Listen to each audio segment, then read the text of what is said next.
Programa Cultura Geral. Apoio Faculdades Milton Campos. Venha ser referência. Estude com quem já é.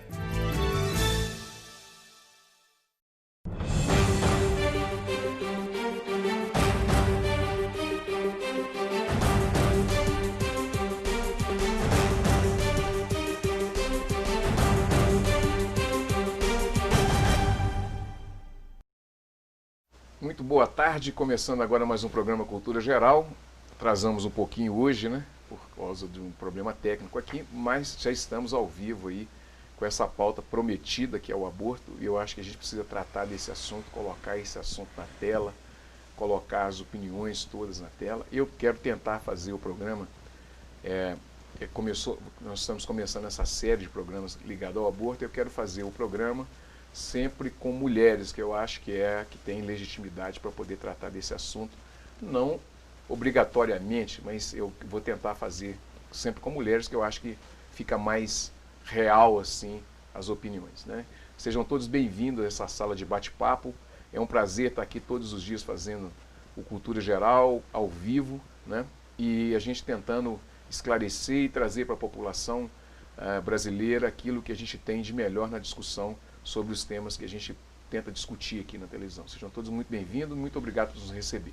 Estamos recebendo hoje aqui Letícia Godinho, mais uma vez, minha amiga, advogada, ativista, está aí na luta, e eu acho que é muito importante a gente legitimar essa conversa e trazer também a pauta, né, essa pauta que é o aborto, para a sociedade brasileira, para a gente poder discutir isso mesmo, colocar na sala das casas das pessoas, né, Letícia? Seja muito bem-vinda. Muito obrigada mais uma vez, Betão.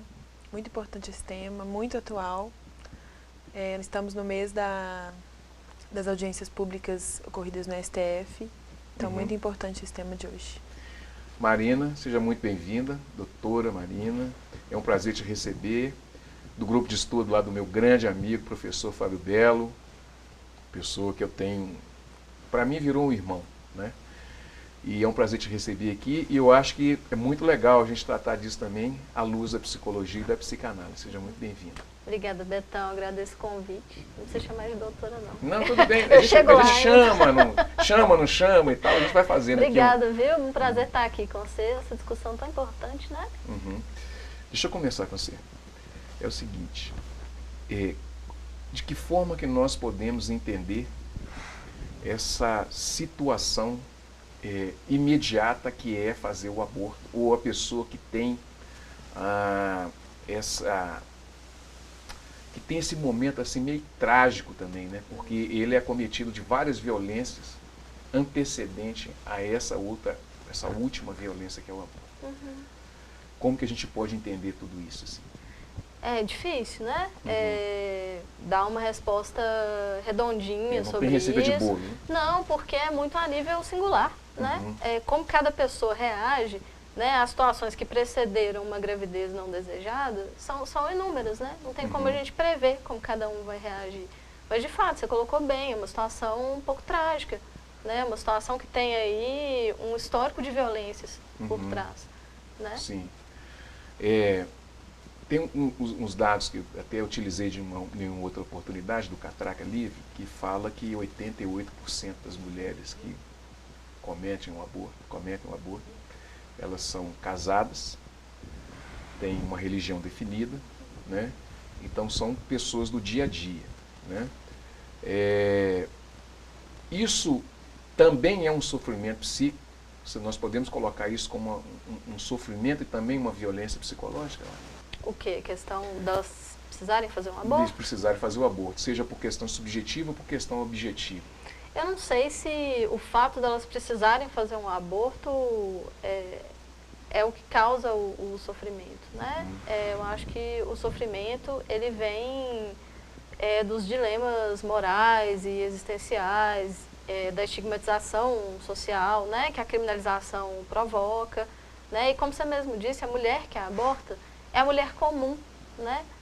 São mulheres que nós conhecemos, né? São pessoas que passam pelas nossas vidas diariamente, né? Então, acho que a questão do sofrimento psíquico que acompanha esse tema, ele não é decorrente do ato em si, da ação de abortar. Sim. Né? O sofrimento decorre da estigmatização, Sim. né, do sentimento de culpa que vem com isso, né, da ameaça de ser presa. Né? E um aspecto social que fica ligado à vida humana, à vida da pessoa, psicologicamente, de que forma que socialmente isso interfere na vida da pessoa em termos psicológicos, assim? É pressão social, não só a questão da criminalização, mas também da marginalização da mulher e tudo. Que tipo de sofrimento que é causado com isso, Maria? Eu acho que é bem nesse sentido que você falou mesmo, assim, né? E além disso, a gente tem que lembrar que a estigmatização, a criminalização dessas mulheres, ela se reflete na falta de acolhimento de maneira geral, mas sobretudo no serviço de saúde, né? Que eu acho que é um agravante para o sofrimento dessas pessoas. Né? Letícia, quantas pessoas cometem aborto por ano? Então, a OMS estima que 1 milhão de pessoas no Brasil, 1 milhão de mulheres no Brasil fazem aborto por ano. Aborto clandestino, né? Porque tem os previstos em lei, os não culpabilizados, né? E aí que está um dedo na ferida, essa coisa da descriminalização, e a gente estava conversando aqui antes e tal, essa coisa de fazer pauta fixa e não fazer pauta fixa, eu acho que está bem por esse caminho, para a gente poder tratar desse assunto com mais naturalidade. Essa ideia de descriminalização, ela é uma ideia que representa uma evolução social, ou ela é uma ideia que a gente ainda precisa discutir ela como sociedade, discutir como pessoas e trazer todos os setores da sociedade para poder dialogar sobre esse assunto? Ou você acha que descriminalizar já seria o suficiente?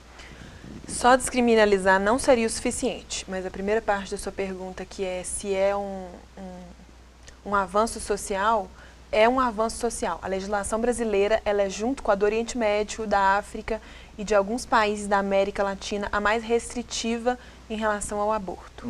Então a gente está muito atrás do que é ideal. Na verdade, a gente não está nem perto do ideal. A gente está próximo de países subdesenvolvidos, muito conservadores, fundamentalistas até.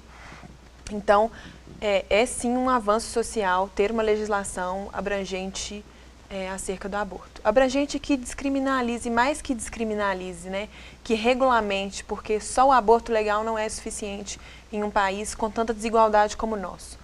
Além da descriminalização, a regulamentação para que ele seja gratuito ou acessível, porque só a liberdade não é suficiente, a gente precisa ter igualdade e que todas as mulheres possam ter acesso, porque se for só liberar, só descriminalizar, as ricas vão continuar abortando como já fazem e as pobres vão continuar recorrendo a procedimentos clandestinos. A gente precisa tocar nesse assunto, fazer esse recorte, porque ele acontece de forma clandestina em todos os níveis sociais. Né? Ele acontece de forma clandestina em todos os níveis sociais, mas quem pode pagar por uma clínica? Porque a proibição ela não é eficaz, a gente sabe disso. A proibição de drogas ela não é eficaz, as pessoas continuam consumindo drogas. A proibição de álcool, quando ela é aplicada em algum país, ela não é eficaz. Então as pessoas não deixam de fazer uma coisa porque ela é proibida. As pessoas simplesmente fazem. E existem milhares de clínicas clandestinas pelo país, várias são apreendido material, os profissionais são presos, e a gente sabe que o valor desse procedimento em clínicas clandestinas chega a 10, 15 mil reais. Mas tem também os remédios que não são para esse uso e as mulheres fazem uso. Citotec. Tem agulha de crochê, tem vários métodos baratos de se abortar, mas Talo de mamona, né? Mas muito arriscados, né, para a saúde da mulher. E aí eu acho que isso coloca mais uma coisa a gente pensar, assim, né? Acho que ninguém é contra o aborto. Aborto as pessoas fazem, independente de ser proibido ou não. Ninguém é contra o aborto. A gente sabe que todo mundo que precisa recorrer a esse método recorre. Né? Acho que existem os que são contra que ele seja feito em segurança. Né? A gente pode colocar alguma pitada aí de desejo nessa conversa, Marina?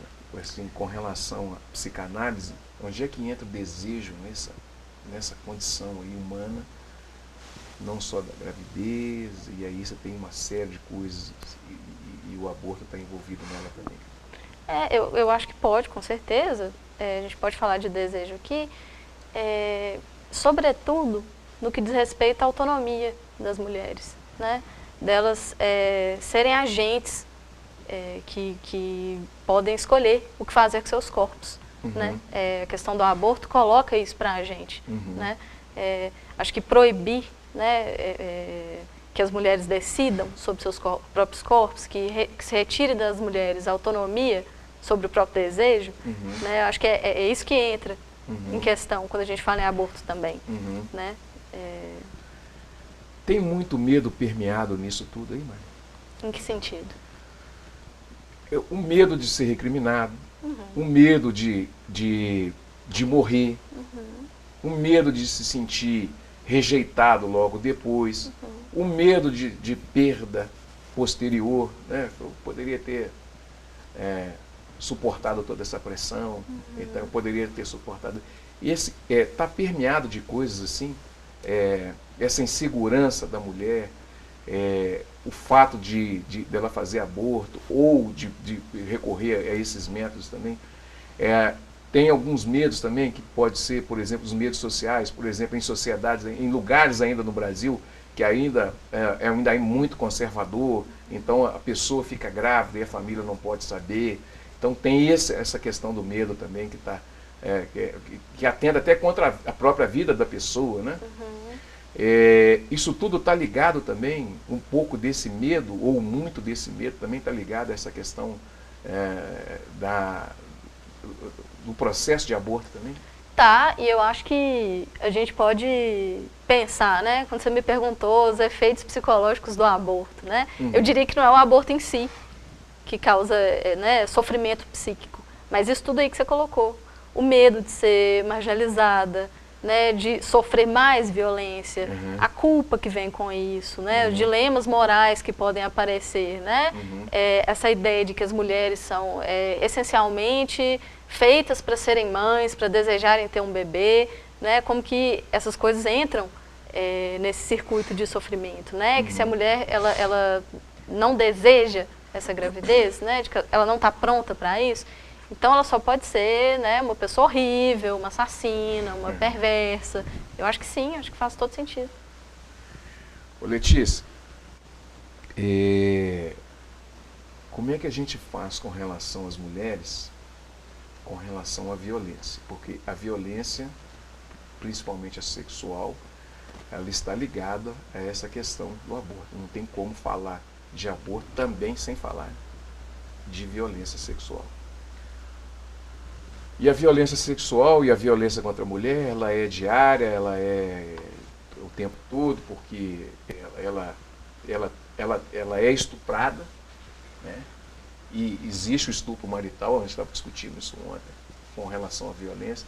E às vezes ela vai ter um filho que é o produto de uma coisa que ela não queria, e isso também pode ter decorrência pode desaguar nesse ato. Essa violência contra a mulher, essa violência diária, tanto de vida pessoal, como de vida familiar, como de produto de consumo, essa objetificação da mulher, não tem fim? Você acha que a gente está vivendo assim, um momento, ou essas discussões estão vindo para a gente poder melhorar como ser humano? O que você acha? O que você pensa disso tudo? Eu acho que essas discussões melhoram a gente como ser humano, mas a gente não precisava gastar tanto queimar tanto tempo, tanto estudo para poder discutir coisas óbvias, né? Que a mulher é um ser humano, ela faz parte da sociedade, ela tem que ter os seus direitos garantidos, reprodutivos, ela tem que ter sua autonomia reprodutiva, porque só assim ela vai ser uma cidadã completa. Agora a questão que você mencionou do estupro, o estupro ele é um dos casos permitidos por lei, em que o aborto é permitido por lei, né? É o chamado aborto sentimental, que é quando a mulher é estuprada. O estupro em si, ele é um crime que deixa vestígios, assim como o aborto. Então, ele exige um exame de corpo de delito. Agora, esse estupro marital, eu nunca tinha pensado, gente, como que a mulher vai fazer para comprovar esse estupro, né? E poder conseguir fazer um aborto pelo SUS. Tá aí uma questão para a gente poder discutir, tá vendo? Marina, mais uma vez, tem que voltar no ser, porque a psicanálise permite todas essas discussões. Essas violências, principalmente, e aí nós não estamos partindo para o campo do direito, mas a violência doméstica com relação à mulher, ela quase que não tem escapatória, né? Ela quase que não tem escapatória porque vai chegar naquele processo, que como é que ela vai provar isso e como é que ela vai fazer. E ainda tem a questão familiar também, né? Ah, vai lá que você aguenta, eu aguentei, você tem que suportar e tudo. Esse processo, ele pode virar um processo depressivo, esse processo todo de violência, todos os processos que a gente está discutindo aqui de violência?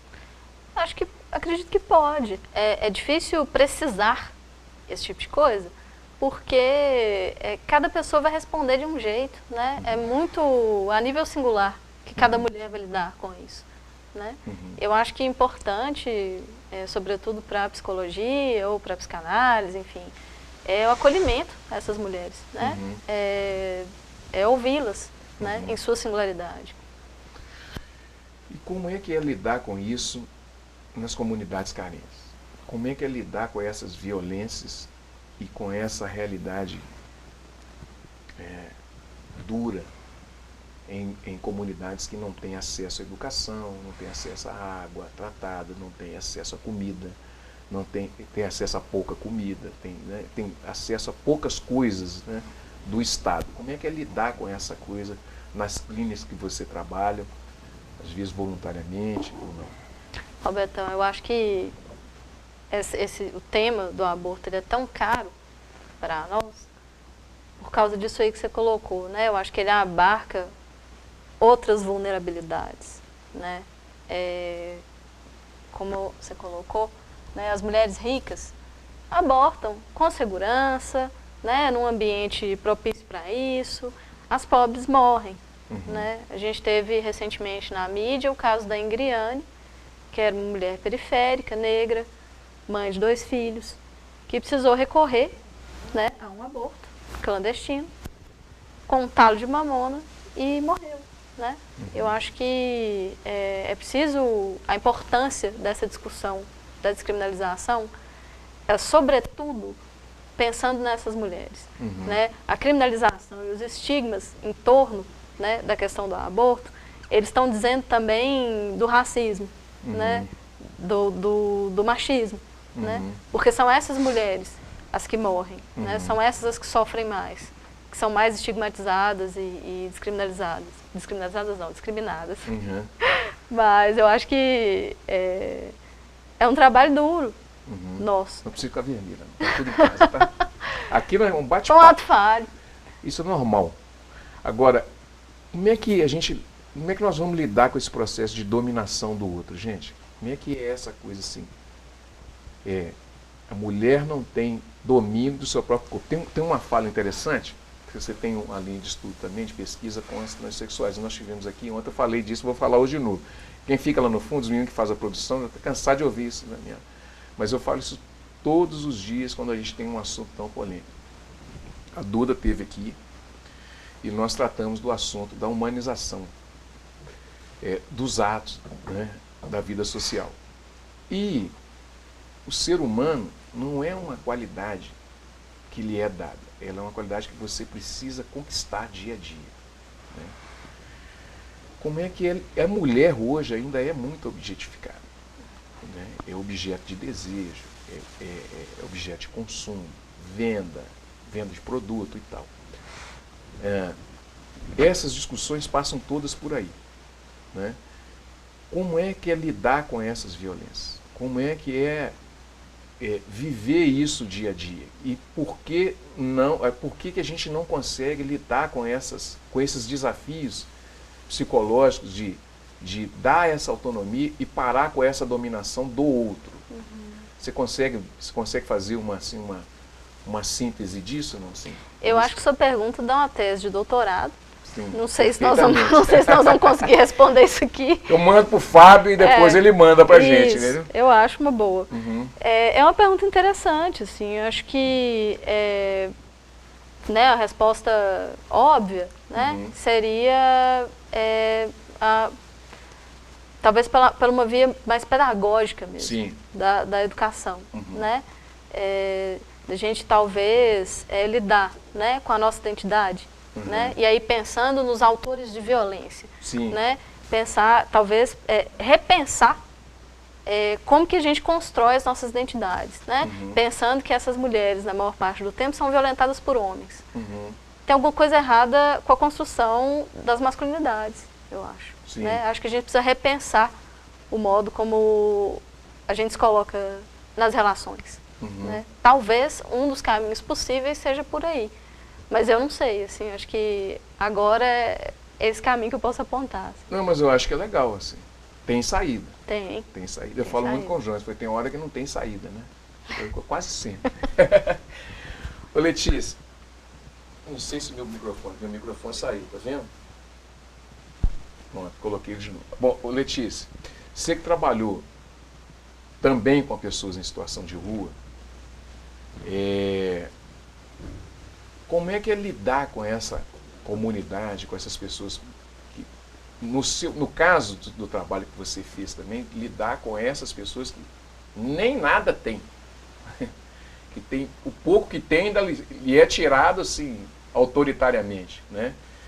E obviamente que na rua essa situação ainda se agrava mais, tanto da questão da gravidez, e a questão da vulnerabilidade, do medo, da violência, né? E algumas coisas que eu li há mais tempo dizem que tem pessoas que saem de madrugada e violentam pessoas moradoras de rua, né? Que tem esse desejo, essa coisa.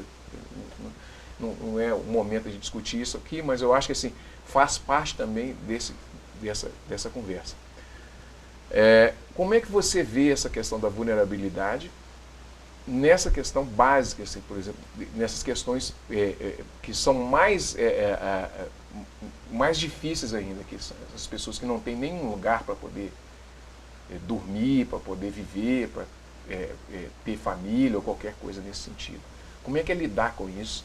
E se você já se viu nessa situação assim, de uma moradora de rua, grávida e perdida, sem saber o que fazer? Então, essa situação do sujeito em situação de rua, ela é a maior vulnerabilidade do que qualquer minoria, porque são os hipervulneráveis, né? São as pessoas à margem de tudo, de qualquer direito. A gente nem fala de direitos de objetificação, a gente nem chega nesse ponto, porque a gente está discutindo o direito dela permanecer na rua.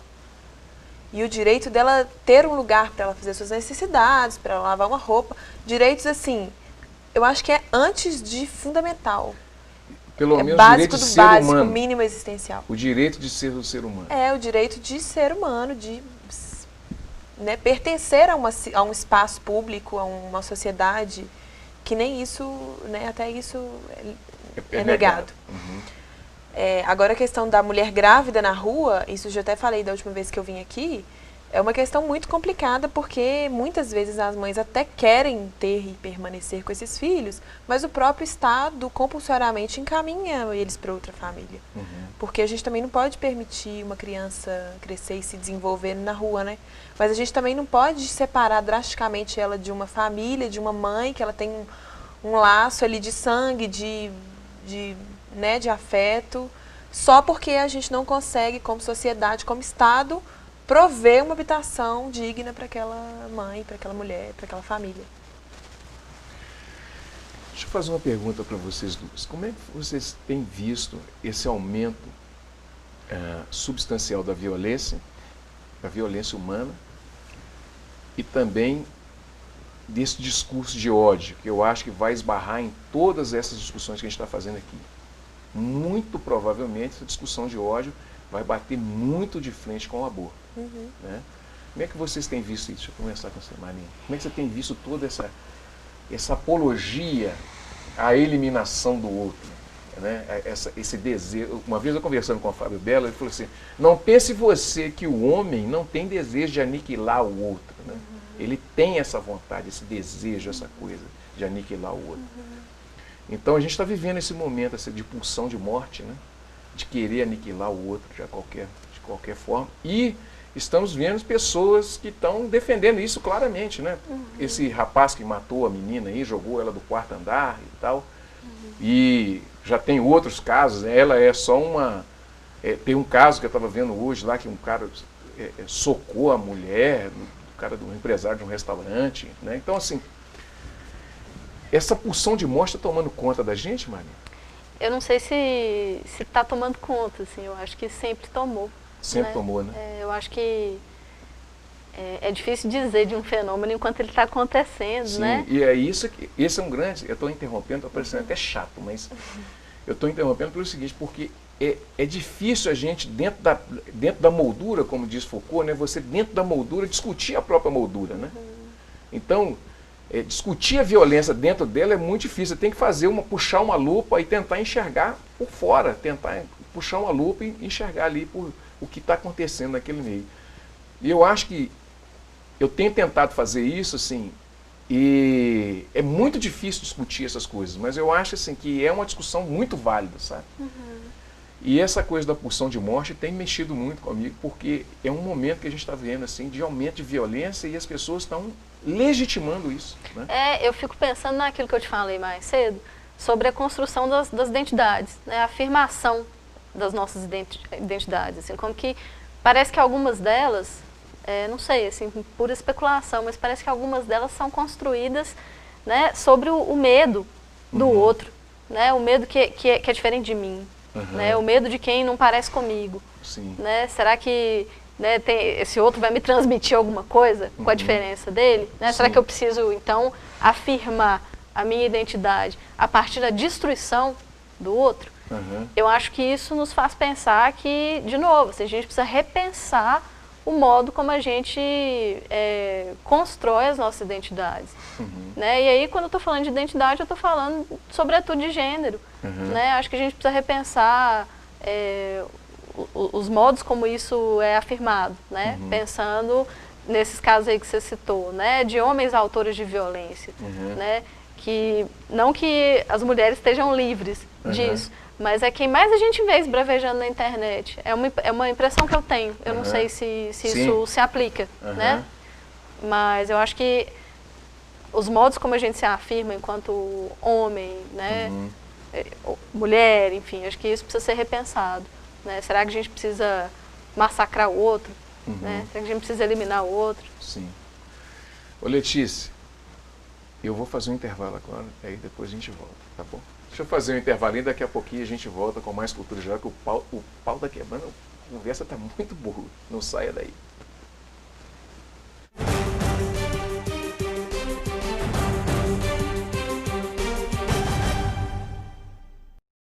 Programa Cultura Geral. Apoio Faculdades Milton Campos. Venha ser referência. Estude com quem já é.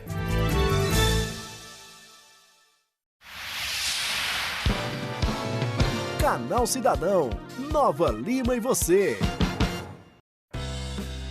A campanha nacional de vacinação contra o sarampo e poliomielite já começou e todas as crianças de 1 a 4 anos devem ser imunizadas. A expectativa é de que 5.000 pessoas sejam vacinadas no município. O sarampo é uma doença infecciosa viral, ou seja, ela é transmitida pela fala, pela tosse, o contato direto entre as pessoas.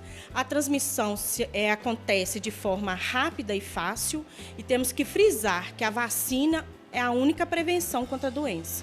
Em Nova Lima, a imunização está sendo feita em 14 UBSs, na unidade Zoonoses do Jardim Canadá e na Policlínica Municipal, localizada na Rua Augusto Magalhães, número 45, Centro, até o dia 31 de agosto, data do encerramento da campanha. A exemplo do sarampo, a poliomielite também é uma doença viral, transmitida da mesma maneira ao falar, ao tossir, contato de pessoa a pessoa. E quero frisar novamente, a vacina é a única forma de prevenção. Quero que os pais conscientizem, tragam suas crianças para se vacinarem. As equipes de saúde atualizam os cartões de vacinação de crianças e adultos durante o funcionamento das unidades, das 8 da manhã às 16 horas. Na Policlínica, o atendimento será feito até às 16h30. Saiba mais sobre as ações da Prefeitura em nosso site www.novalima.mg.gov.br, nas redes sociais Prefeitura de Nova Lima Oficial e no jornal A Cidade.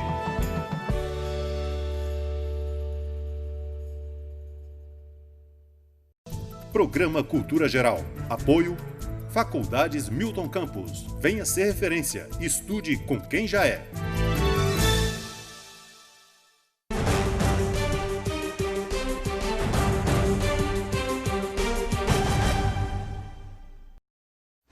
Bom, voltando com Cultura Geral, a gente está aqui com a Letícia Godin, advogada, ativista, né, trabalhou com pessoas em situação de rua. Estou aqui com a minha mais nova amiga Marina, psicanalista, do grupo de estudo de psicanálise lá da UFMG, junto com o Fábio Belo, meu grande amigo e parceiro e irmão. Letícia puxou minha orelha no intervalo, falou comigo que eu estou ligando muito o aborto à violência. Por que você teve essa impressão? Porque, primeiro que ninguém em sã consciência, a gente não quer abortar, a gente não quer que as mulheres abortem, a gente quer ter o direito para fazê-lo. Por quê? Porque 55% das gestações no Brasil não são planejadas, porque nenhum contraceptivo é 100% eficaz. Então, nem sempre essa decisão de tomar um aborto, que é o que a gente, né, de praticar, quer e pleiteia, não está sempre ligado a um processo violento, né, nem a um trauma. Pode ser único e simplesmente porque a pessoa quer. Pode ser único e simplesmente porque a gravidez foi indesejada e porque a mulher, isso fugiu do controle da mulher. Ou não. E por que você teve a impressão que eu estava... Você acha que... Não, você sabe qual que é? Não, eu vou chegar na Marina, porque isso é uma questão de psicanálise, porque essa violência é por isso que eu não fiz pauta. Porque é esse tipo de discussão que a gente precisa ter, de deixar claro, assim, que é um processo que a gente tem internalizado como violência. Pelo menos está internalizado, está no inconsciente. É muito por aí, Marina? Eu acho que é.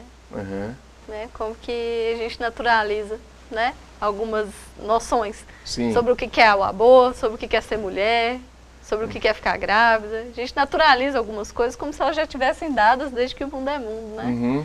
E é bem isso que a Letícia colocou. O aborto não é uma violência, é uma possibilidade de escolha, né? Sim. Em países que já foi liberado, diminuiu, né, Letícia? A gente tem uma estatística muito recente, que é de Portugal, que em 2017 fizeram 10 anos de descriminalização do aborto, e que a queda de quantidade de procedimentos ano é decrescente. Ano a ano ela é decrescente. Praticamente zero mulheres morreram depois de procedimentos clandestinos. É porque nós temos não está diretamente relacionado, né? Isso que é importante deixar claro. Nós temos um detalhe interessante, é o seguinte, que quando acontece o aborto clandestino, corre o risco de morrer o bebê e a mãe. Porque quando o procedimento ele é um procedimento incorreto, pode morrer as duas pessoas.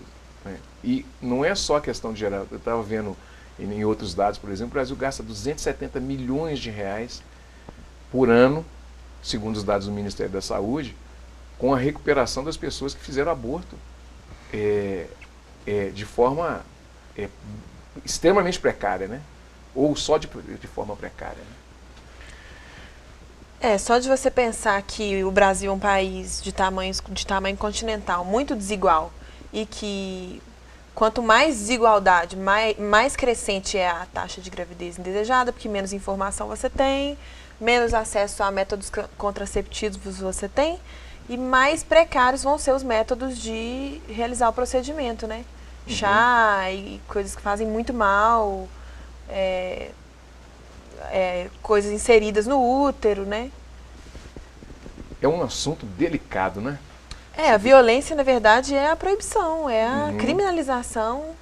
Essa política de combate que é feita, a política de combate à criminalização, ela é uma coisa, além de ultrapassada, ela é desumana? Ela é desumana, ao meu ver, é desumana primeiro porque você tira a autonomia de um sujeito que tem já a sua autonomia por ele ser humano e sujeito e viver numa sociedade democrática e plural. Pelo menos é o que a gente imagina. Pelo menos é o que a gente imagina, porque ao mesmo tempo que a Constituição garante a liberdade religiosa, né, a pluralidade, né, a liberdade de manifestação, de informação, ela restringe um direito ao próprio corpo e à integridade física de uma pessoa, né, que é a criminalização do aborto. Marina, como que a gente pode lidar com essa situação, aí caminhando pelo lado do amparo psicológico e tudo, como que a gente pode tratar isso com a pessoa que toma uma decisão? Você fala, eu quero abortar, sim. Como tratar isso e como desconstruir todo esse medo? E como fazer com que essa pessoa não se sinta culpada? Eu acho que, sobretudo, pela via do acolhimento, né? Uma escuta cuidadosa, sem, né, desprovida de julgamento moral, né? Eu acho que o fato de dar voz a essa mulher, para que ela possa externar, né, os conflitos que surgem com essa questão, eu acho que não resolve o problema, mas minimiza o sofrimento. Sim. Né? Essa coisa da descriminalização passa pela pulsão de vida também? Passa, com certeza. A gente está evitando que essas mulheres morram, né? A gente está contribuindo para a dignidade da vida delas, né? Acho que é por aí. Acho que é só pulsão de vida. Agora deixa eu te perguntar uma coisa. Onde entra a pulsão sexual nessa confusão toda aí? Acho que nela inteira, né? A gente está dizendo, com a criminalização, de certa forma, e com o estigma que essas mulheres sofrem, né? Muitas vezes a gente está dizendo que elas não têm direitos sexuais, né? Que elas não têm o direito de exercer livremente a sexualidade delas, né? De onde que vem, né, essa necessidade de frear a sexualidade alheia, né? Acho que isso é uma questão boa para a psicanálise mesmo, né? Para a gente pensar os encaminhamentos que a gente dá para a sexualidade, né? Como que isso às vezes aparece na dominação do outro, na dominação da vida sexual do outro. Que eu acho que criminalizar o aborto está dizendo muito disso, né? De tirar das mulheres o direito de exercer uma vida sexual, né? Que, como bem disse uma das psicólogas que representou o CFP na audiência pública ao STF, não é crime no Brasil exercer livremente a sexualidade, né? Parece que há um descompasso aí, né? Acho que esse tema entra muito aí, assim. Na pulsão sexual aí, né? Nessa coisa, né? Ô Letícia, para a gente ir para a parte final do programa, como é que a gente... Qual seria a posição razoável, uma posição feliz, assim, que a gente poderia entender como sociedade com relação a esse atraso que é ficar discutindo se a mulher ela tem direito ou não tem direito, sabe? Como é que a gente minimiza isso? Como é que a gente tenta trazer isso à luz da realidade? Porque, gente, nós estamos no século XXI e a gente ainda quer controlar ainda não só a sexualidade do outro, mas o corpo alheio, o corpo da outra pessoa. Como é que é trabalhar tudo isso nessa moçada que está vindo, na sua geração, né? Nessa geração que está tentando trilhar um caminho diferente da sua mãe, da minha mãe, das pessoas? Então, primeiro afastando qualquer concepção pessoal sobre essa questão, porque não é uma questão que você vai poder deixar que a sua religião interfira, que os seus valores familiares interfiram. Porque é uma coisa que acontece e que é um problema social, gera custos para a sociedade, gera mortes de cidadãs. Então, assim, primeiro que eu acho é afastar isso.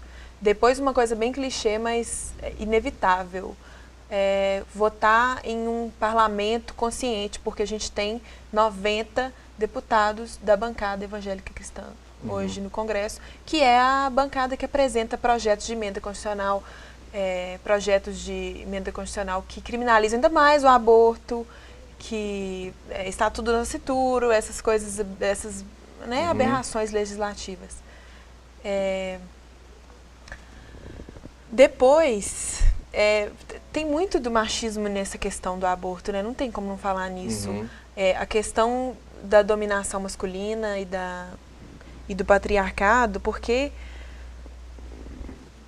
é uma questão, não que só a mulher tenha lugar de fala para falar sobre o aborto, né? Que é um problema social, né? Os homens também deviam refletir sobre o mesmo. Mas deixar que interferências de construções machistas de muito tempo recaiam sobre esse momento que a gente está vivendo. Porque nossa, eu não estou sabendo explicar isso, mas é o que muito eu difícil, sinto é muito... penso. Você estava falando da dominação. Você acha que é muito denso? É muito pesado isso que é exercido sobre a mulher? O que acontece? A mulher tem um papel social ligado à maternidade e se ela não for mãe, ela não vai não estar... se realiza como... Ela não se realiza como mulher, tem essa ideia de que, né, ela não se realiza num papel de família ali engessado de homem, mulher e crianças, né?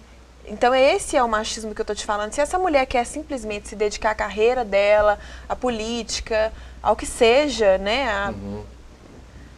O que outra pessoa tem a ver e tem que interferir nesse desejo dela de não ter um herdeiro? Nós vamos voltar no desejo, né? Porque ter o desejo de dominar o outro, né, Maria? E aí, assim, só complementando, acho que ao que a Letícia falou, existe historicamente, parece uma ideia de maternidade compulsória, né? É quase obrigatória. E junto com a maternidade compulsória, também socialmente... as mulheres são socialmente responsabilizadas unicamente pelo cuidado com as crianças, né? Ou mesmo pela existência dessas crianças, né? Se existe uma ausência de filhos, a culpa é da mulher, né? Ou se existe um excesso de filhos, a culpa é dela também, né? Eu acho que, só complementando o que você disse, assim, quando você falou essa coisa do patriarcado e do machismo, né? E vale para todas as áreas, né? Então, tipo assim, se estiver com short curto, também pode estuprar, vale para todas as áreas, né? A culpa é sempre da mulher, né? Tem que ter um atestado ali de pureza, né? Enfim. Agora aqui, deixa eu perguntar para vocês assim, agora realmente para ir para a parte final do programa.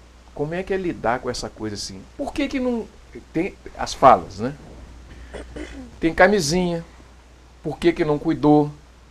Por que não se precaveu antes, né? Como é que é lidar com toda com todo esse discurso? Como é que é lidar com tudo isso que é jogado, é vomitado na cara de vocês o tempo todo? Eu começo? Pode começar. É péssimo, né? A gente falou tanto de violência durante o programa. Isso aí que você colocou é só mais uma face da violência. E, de novo, mais uma face dessa tendência a responsabilizar só a mulher, né? Quando os métodos contraceptivos falham. Né? A responsabilizar elas, a prover, né? A situação de método contraceptivo, a responsabilidade é dela de ir atrás da camisinha, de ir atrás do anticoncepcional. O homem não tem muito papel nisso aí, né? Acho que é mais uma face do machismo, da violência, da responsabilização das mulheres, né? E eu acho que, de novo, esse tipo de argumento, né, punitivo, quem mandou transar, né? Quem mandou ser sexualmente ativa, né? Acho que um pouco por aí. Como é lidar com isso, Letícia? Primeiro é difícil pela questão da falta de lógica da argumentação, né, pró-vida, etc. Porque é uma questão ligada muito à moral de quem está falando, né, argumentando contra esse direito de escolha. Isso é estudo sociopolítico de que quanto menor a escolaridade, maior a tendência a ser contra esse direito de escolha. Que também não é regra, né? E depois eu acho que a gente fica um pouco cansada de militar por isso. Eu fico muito cansada, porque eu não consigo discutir esse tipo de coisa, principalmente com quem não tem a menor... Porque uma coisa é você ter uma opinião embasada nos seus valores morais, na sua religião, na sua educação. Outra coisa é você ter um argumento baseado em fatos, em dados, né, na legislação atual, na experiência do mundo. Então, essa é a maior dificuldade, militar. Nós estamos caminhando assim, eu acho que a gente está caminhando, a gente está evoluindo. Eu acho que ter um programa assim é muito importante para a gente poder debater isso sempre. Como é que vocês veem isso? Como é que você vê esse debate? Eu acho que o debate é necessário. Né? Vamos chamar todo mundo para o debate. Vamos. Muito obrigado a todas as duas, né? Muito obrigado, Marina, foi um prazer te conhecer. Vai voltar mais vezes? Com certeza. Letícia, mais uma vez, muito obrigado. Obrigada, Gente, chegamos ao final do programa Cultura Geral. É um tema espinhoso mesmo, né? É um programa que fica até um pouco denso, mas é isso mesmo, faz parte da violência que é nos passada aí de geração em geração. Discutir tudo isso que é a liberdade do outro faz com que a gente olhe para a nossa liberdade, olhe para dentro da gente com um olhar um pouco mais crítico e pensar que a gente precisa construir cada dia mais uma sociedade mais justa e melhor. Um grande abraço e até amanhã. Amanhã é dia de trazer aqui no programa os índios da região metropolitana. Um grande abraço e até amanhã, se Deus quiser.